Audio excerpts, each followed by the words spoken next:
Di tengah malam hujan lebat di Jakarta, Sari menekan tombol lift di gedung apartemen mewahnya, jantungnya berdegup kencang seperti badai di luar. Tiba-tiba, pintu lift terbuka, dan Aira berdiri di sana, basah kuyup, mata merah karena tangis. Tanpa kata, Aira melangkah maju dan mencium Sari dengan penuh gairah, sebuah ciuman yang menghancurkan segalanya dalam sekejap. Sari mundur, tangannya gemetar, tapi tubuhnya tak bisa menolak. Aira, ini salah, bisiknya, tapi suaranya lemah. Aira, rekan kerjanya di kantor arsitektur, telah menjadi lebih dari sekadar teman selama 6 bulan terakhir. Mereka mulai sebagai kolega dalam proyek besar renovasi mal di Surabaya, tapi pertemuan malam demi malam, diskusi panjang tentang desain, berubah menjadi sesuatu yang lebih dalam. Sari, 30 tahun, sudah menikah dengan Budi, seorang pengusaha sukses, dan memiliki seorang anak perempuan berusia 5 tahun. Aira, 25 tahun, lajang dan penuh semangat, baru saja pindah dari Bandung ke Jakarta untuk karir. Malam itu, Aira datang karena tak tahan lagi. Aku tak bisa bohongi diriku lagi, Sari. Aku mencintaimu, katanya, suaranya pecah. Sari tahu ini adalah titik balik. Dia bisa menolak, mengusir Aira, dan melanjutkan hidupnya yang aman. Tapi dia tak melakukannya. Malah, dia menarik Aira masuk ke apartemennya, di mana Budi dan anaknya sedang tidur di kamar. Risiko itu membuat adrenalin mengalir deras. Mereka duduk di sofa, berbicara berjam-jam. Sari menceritakan tekanan pernikahannya, Budi yang sibuk, hubungan yang dingin, dan rasa kesepian yang menyiksa. Aira mendengarkan, tangannya memegang tangan Sari, memberikan kenyamanan yang tak pernah Sari rasakan sebelumnya.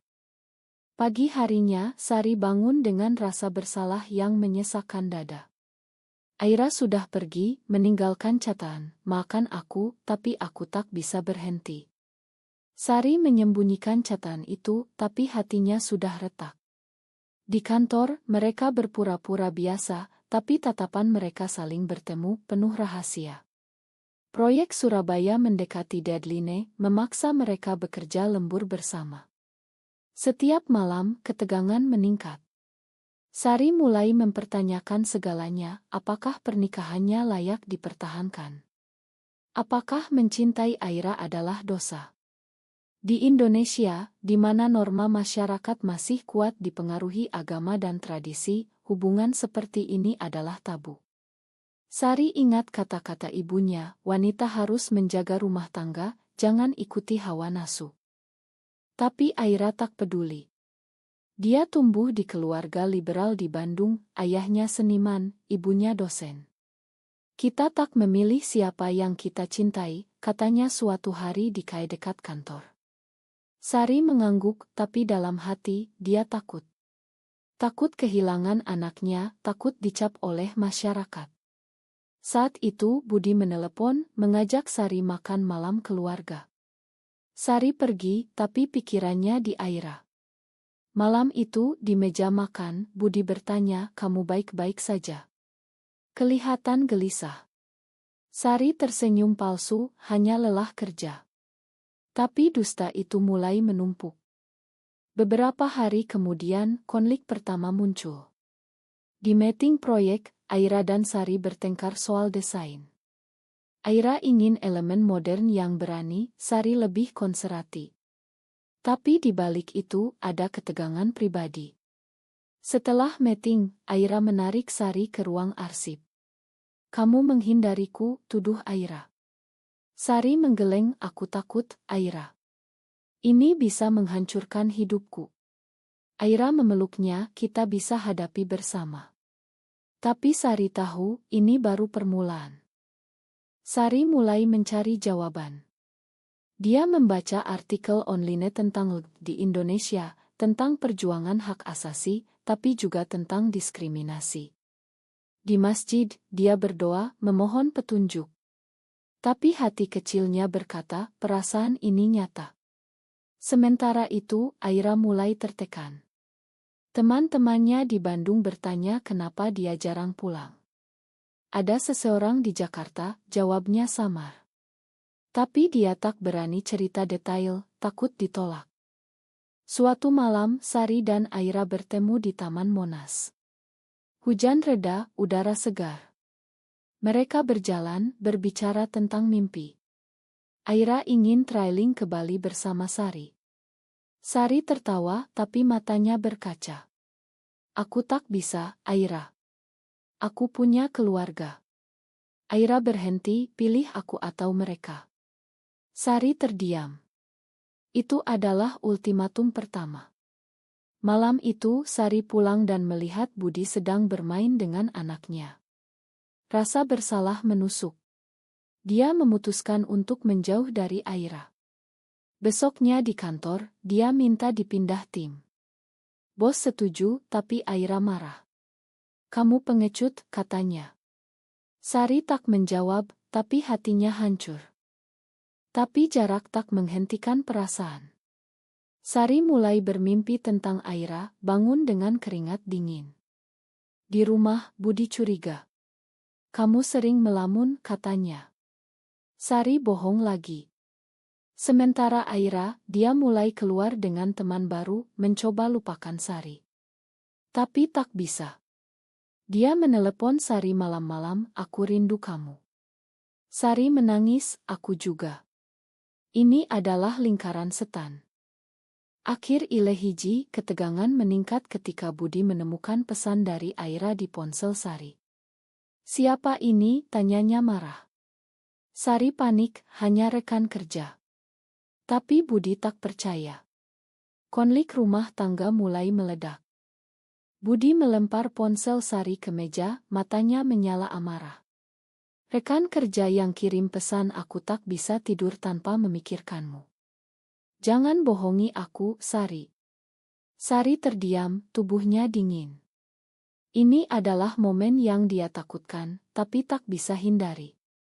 Anak mereka, Lila, tidur di kamar sebelah, tak tahu badai yang sedang datang.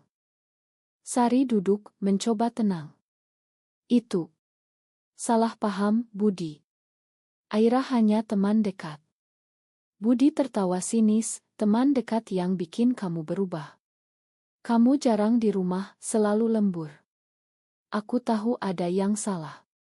Sari ingat betapa pernikahannya mulai retak sejak Lila lahir. Budi sibuk bisnis, Sari sibuk karir, mereka jarang bicara dari hati ke hati. Tapi sekarang, dusta ini bisa menghancurkan semuanya. Makan aku, bisik Sari, tapi Budi pergi, membanting pintu. Pagi harinya, Sari ke kantor dengan mata bengkak. Aira menunggu di lobi. Apa yang terjadi? Tanyanya khawatir. Sari menceritakan semuanya. Aira memeluknya, ini kesalahanku. Aku seharusnya tak memaksa. Tapi Sari tahu, ini pilihan mereka berdua. Di ruang meeting, proyek Surabaya berlanjut, tapi fokus Sari buyar. Bos memuji desain Aira, membuat Sari cemburu. Setelah itu, mereka bertengkar lagi. Kamu egois, Aira. Kamu tak pikirkan hidupku. Aira balas, kamu yang tak berani hadapi kenyataan. Sari pulang lebih awal, menemui ibunya di rumah orang tua di Bogor. Ibunya, seorang guru pensiun, selalu jadi tempat curhat. Ada apa, nak? Wajahmu kusut. Sari menangis, menceritakan perasaannya tanpa detail. Aku bingung dengan pernikahanku, Bu. Ibunya nasihat, pernikahan itu komitmen. Jangan ikuti godaan luar. Sari mengangguk, tapi hatinya memberontak. Di Indonesia, keluarga adalah segalanya, dan perceraian adalah aib. Apalagi jika alasan adalah mencintai wanita lain. Sementara itu, Aira bertemu temannya, Rina, di Kai di Kemang. Rina, lesbian terbuka, mendengarkan cerita Aira.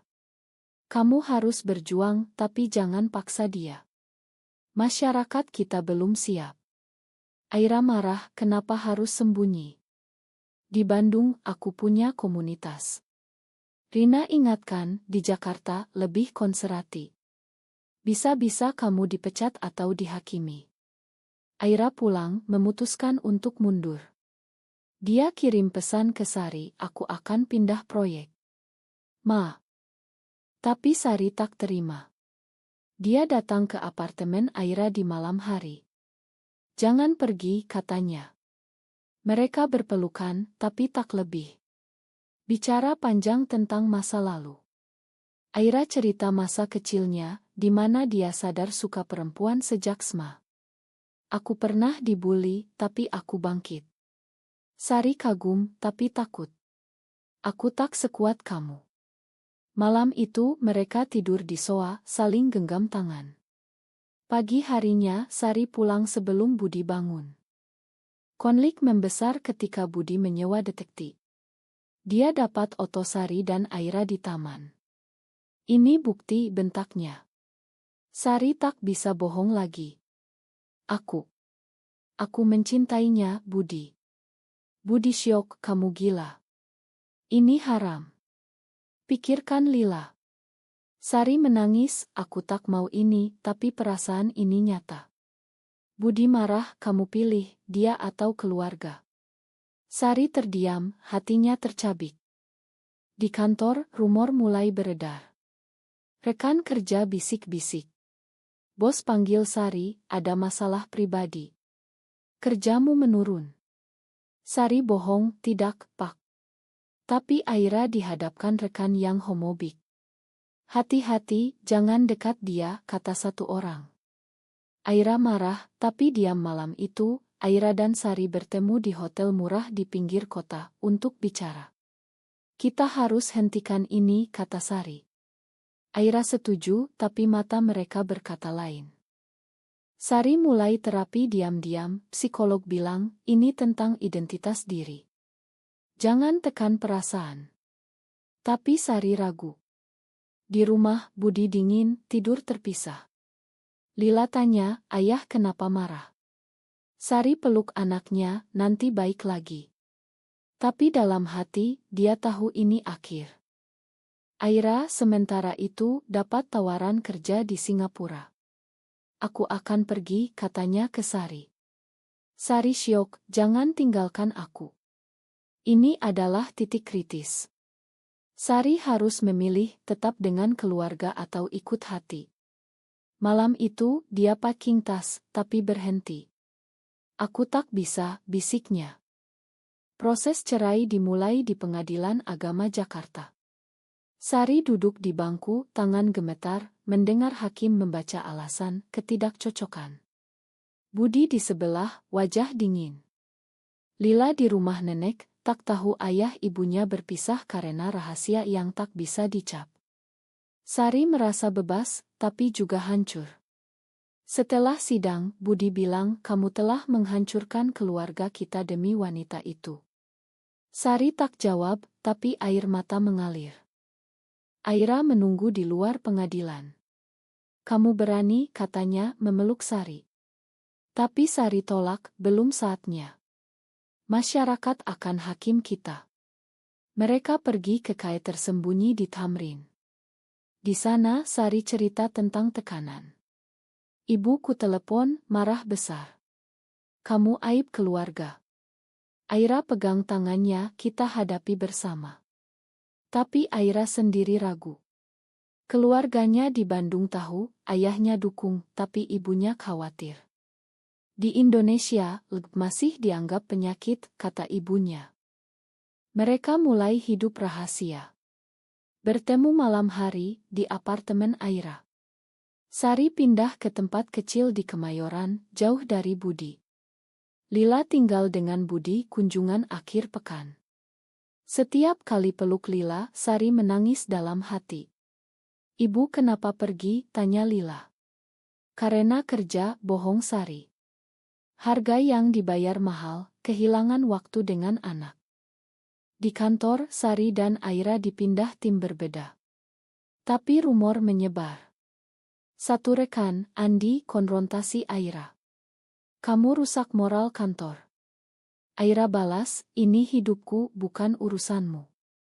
Andi lapor bos, Aira dapat peringatan. Jaga sikap, kata bos. Aira marah, ini diskriminasi. Tapi diam, takut dipecat. Sari dukung, kita cari kerja baru. Konflik sosial membesar. Sari diundang Renisma di Bogor. Teman lama tanya, kenapa cerai? Ada orang ketiga. Sari bohong, tidak. Tapi satu teman tahu, aku dengar kamu dengan wanita. Benar. Sari syok, jangan sebarkan. Tapi gosip menyebar.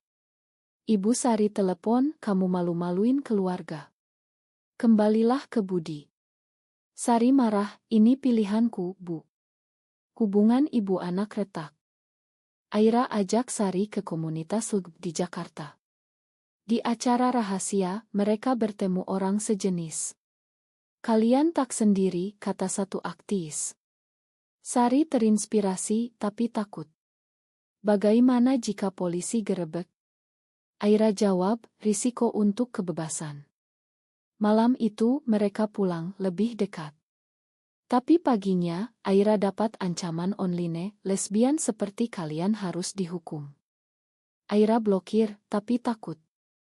Sari mulai aktif di forum online, baca cerita orang lain. Satu cerita tentang wanita yang diusir keluarga karena lesbian. Sari takut nasib sama. Dia telepon Budi, minta ketemu Lila lebih sering. Budi tolak, kamu pengaruh buruk. Sari menangis, dia anakku. Budi lembut, kembalilah, Sari. Aku makan. Tapi Sari tolak, aku tak bisa bohong lagi. Puncak di Ile ini ketika Aira sakit. Demam tinggi, Sari rawat di apartemen. Terima kasih, kata Aira lemah. Sari sadar, ini cinta sejati. Tapi saat itu, polisi datang. Tidak, tapi tetangga ketuk pintu, curiga. Ada apa?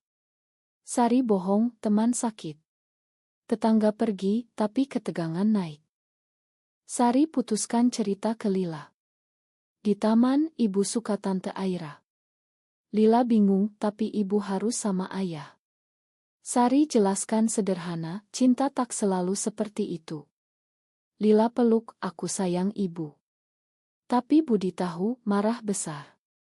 Kamu indoktrinasi anak. Ancaman hukum.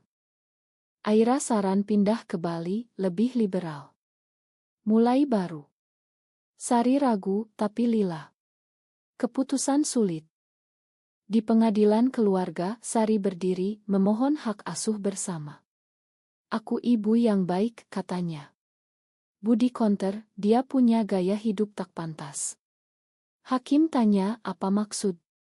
Budi cerita tentang Aira. Ruang sidang hening, lalu bisik-bisik. Sari syok, rahasia terbuka. Pengacara Sari bela, ini pribadi, bukan alasan hak asuh. Tapi di Indonesia, norma mempengaruhi.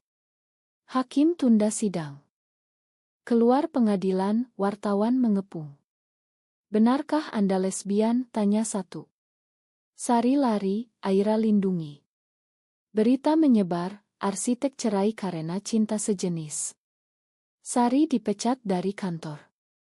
Bos bilang, image perusahaan rusak. Aira juga, kamu jadi beban. Mereka kehilangan pekerjaan, harga mahal. Di apartemen, Sari menangis. Ini akhir, Aira.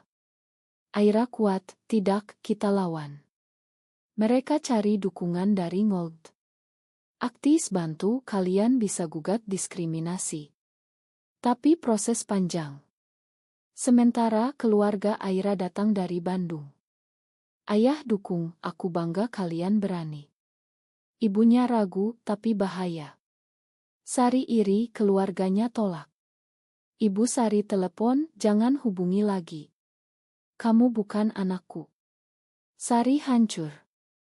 Mereka pindah ke Bali, sewa rumah kecil di Ubud. Udara segar, tapi hati berat. Sari rindu Lila. Telepon Budi, biarkan aku lihat dia. Budi setuju, tapi awasi. Di Bali, Lila datang libur. Tempat bagus, kata Lila. Sari perkenalkan Aira sebagai teman. Tapi Lila tahu Tante Aira pacar ibu. Sari angguk, ya. Lila senang, asal ibu bahagia. Tapi Budi ambil Lila kembali, jangan ajari aneh-aneh. Di Bali mereka mulai bisnis kecil, desain interior online. Pelanggan datang tapi ada yang tolak karena berita. Satu klien bilang, "Ma, tapi reputasi." Aira marah, diskriminasi. Tapi mereka bertahan. Malam hari, mereka bicara mimpi. Suatu hari, kita nikah di luar negeri, kata Aira. Sari tersenyum, pertama kali bahagia benar. Tapi badai datang lagi. Aktis teman mereka ditangkap karena demolt. Berita polisi bubarkan acara haram. Aira takut, kita selanjutnya. Sari tenang, kita sembunyi dulu. Tapi Aira ingin berjuang. Aku ikut demo berikutnya. Sari tolak, bahaya. Mereka bertengkar. Aira pergi sendirian ke Jakarta untuk demo. Sari khawatir, telepon terus. Di demo, Aira ditangkap. Berita puluhan aktis ditahan. Sari panik, terbang ke Jakarta. Di kantor polisi, dia minta jumpa. Dia pacarku, katanya berani. Polisi ejek, pacar. Wanita. Tapi akhirnya lepas dengan denda. Aira keluar, memar. Terima kasih, katanya. Sari marah, kamu egois. Hampir kehilanganmu. Aira jawab, ini untuk masa depan kita. Kembali ke Bali, mereka rekonsiliasi. Sari mulai aktif online, tulis blog anonim tentang perjuangan. Banyak dukungan, tapi juga hate. Satu pesan, kalian harus mati. Mereka laporkan, tapi polisi abaikan. Tekanan mental meningkat. Sari depresi, apakah ini layak? Aira dukung, ya karena aku mencintaimu. Di rumah sakit Cipto Mangunkusumo, Sari duduk di samping Lila yang demam tinggi. Ibu di sini, bisiknya. Budi di sebelah, terima kasih datang. Lila bangun, ibu, aku kangen. Sari peluk, tapi hati berat. Dokter bilang stres bisa pengaruh kesehatan anak. Sari tahu perceraian ini penyebab. Budi bilang kembalilah demi Lila. Sari ragu, tapi aku tak bisa bohong. Aira telepon dari Bali, bagaimana? Sari cerita, aku harus pilih. Aira sedih, jangan tinggalkan aku. Sari menangis, ini untuk anak. Malam itu Sari tinggal di rumah lama, tidur di kamar tamu. Budi dekati, aku masih sayang kamu. Sari tolak, tidak lagi. Tapi demi Lila, dia pertimbangkan. Pagi harinya, Lila pulang. Di rumah, Sari masak aurit Lila. Budi senang seperti dulu. Tapi Sari rindu Aira. Dia telepon rahasia, aku tak bisa tinggal lama. Aira marah, kamu pilih mereka lagi. Sari jawab, ini bukan akhir. Tapi Aira putus asa, mungkin kita tak ditakdirkan. Konflik puncak, Sari ketahuan telepon Aira oleh Budi. Masih hubungan, bentaknya. Sari angguk, ya aku mencintainya. Budi marah, keluar dari sini. Sari pergi, tapi Lila menangis, jangan pergi ibu. Sari hancur, ibu akan kembali. Dia ke bandara, terbang ke Bali. Di sana, Aira menunggu, kamu pilih aku. Sari angguk, ya tapi aku kehilangan Lila. Harga tertinggi. Mereka mulai hidup baru. Bisnis berkembang, dukungan dari komunitas. Sari gugat hak asuh lagi, dengan bantuan Mo. Proses panjang, tapi harapan ada. Ibu Sari akhirnya telepon, aku rindu kamu. Rekonsiliasi lambat. Masyarakat masih hakim, tapi mereka kuat. Tahun berlalu, Sari dan Aira hidup bersama di Bali. Lila kunjungi sering, terima Aira. Budi punya pasangan baru, makan masa lalu. Sari renung, semua ini layak. Tapi pertanyaan tetap, apakah mencintai seseorang yang salah menurut masyarakat benar-benar salah, atau justru keberanian untuk hidup autentik?